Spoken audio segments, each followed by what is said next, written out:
Days from now, they will light the Olympic cauldron in Rio, signifying the start of the Olympic Summer Games. U.S. athletes are hard at work getting ready for the Rio Games. Many are out west in Colorado Springs. And that's where 24-Hour News 8 Sports Director Jack Doles is right now. And Jack joins us live with one of their stories. Jack? Brian, Susan, how do you like my office this week? Isn't this beautiful here in Colorado Springs? In honor of that 100-day mark to the start of the Summer Olympics, they have lit the cauldron here at the Olympic Training Center in Colorado Springs. One athlete still trying to earn his spot on that U.S. Olympic team is triathlete Hunter Kemper. Even after all these years, Hunter Kemper's love for the Olympics burns deep. It's something special to be able to walk into an opening ceremonies knowing that you're the best in the country, representing the best country in the world and the biggest stage in the world. And so it doesn't get any better than that. And for me, that explains why 100 days to Rio, Hunter is pushing his aging body to its limit. He'll turn 40 next week and still hasn't qualified for the Rio Games. As a matter of fact, he isn't even guaranteed a spot in the final qualifying race. But he continues to churn out the miles on the treadmill and in the pool. It's tough. I'm not in right now. It's going to be a challenge for me to make the team. But it was a challenge last time when I was 36 and I made it there. And he qualified for the London Games back then.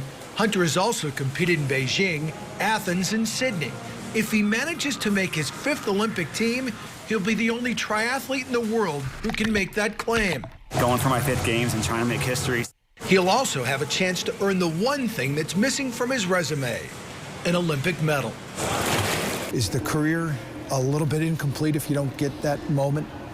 Yeah, it's a good question. You know, is my career incomplete if I don't actually get that medal at the Olympic Games? You know, I don't know. I don't think it would be incomplete. I feel like I've tried my best and done what I can. I've always wanted to win a medal at the Olympics.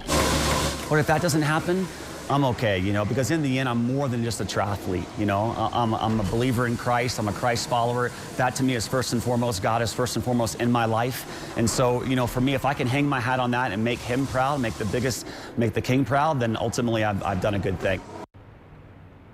On the wall at the swimming pool that Hunter trained today is a quote from famed Scottish philosopher Thomas Carlyle. It reads, "Nothing builds self-esteem and self-confidence like accomplishment." Making 4 Olympic teams is an accomplishment, a great accomplishment for any athlete. If Hunter does not make the 5th team, he says he'll likely spend part of his summer in West Michigan. His wife, Val Sturck, is a Grand Rapids Sports Hall of Famer. They'll spend some quality family time near Grand Rapids if that happens. Right now, live from Colorado Springs, Jack Doles, 24-Hour News 8. All right, good stuff, Jack. Hey, Jack, I know we're following Hunter. Who else are we keeping an eye on as we head now 100 days out from Rio?